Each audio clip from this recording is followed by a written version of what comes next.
spot right here, this is where most of the action happens. So fish that come into our floating surface collector, we have a bridge crowder that crowds the fish forward. They're crowded into a hopper. The hopper lifts up, puts the fish into a holding tank that's right there. It has a horizontal and a vertical crowder. It crowds the fish into this raceway right here. It's empty right now, but it gets filled with water. It circulates water in it. From here, we can anesthetize the tank with a chemical that stuns the fish and allows us to dip net the fish out, put them into ditch pans. Once they're in these pans, they're anesthetized so they calm down.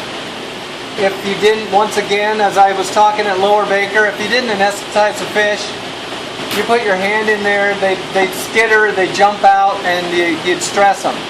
So by doing this, it calms them down, allows us to handle them. So you pick them, kind of leave them in the bin of water. You identify them, you check, oh, this is a sockeye, oh, this is a coho. And these are small fish. Some of them are 2-year-olds, they're about this long. Some of them, the majority of them are about 90 to 110 millimeters, about that long. These are migrants that are going out. They go into a trough and they slide down this trough that has water flowing.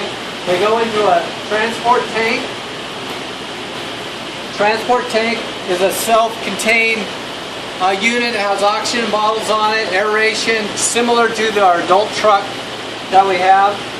That gets lifted up by this monorail crane, and the transport tank is set into a docking station, and a cable tram brings it over to the dam, and then it gets lifted up by that big yellow jib crane.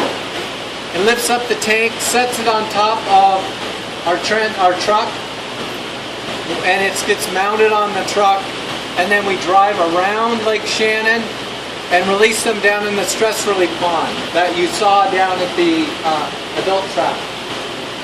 So that's how we get all these fish. This year, as I said, we broke a record with over 600,000 collected at this trap alone.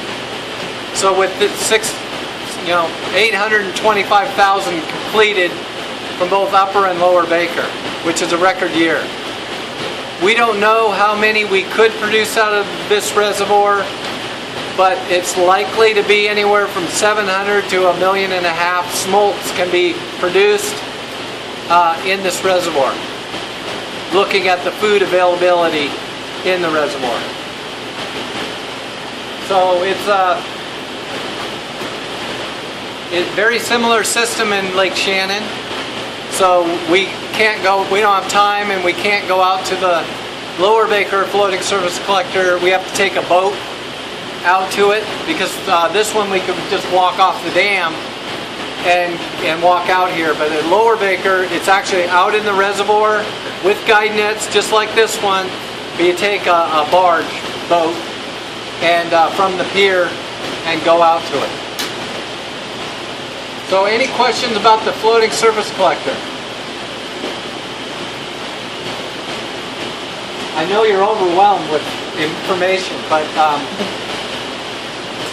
so what we'll do is we'll walk back to the dam. We'll drive down to the restrooms and take a break there for a minute. And then gather back up, and we'll go through into the compound and go down to our hatchery, and I'll show you more sockeye that we have holding there.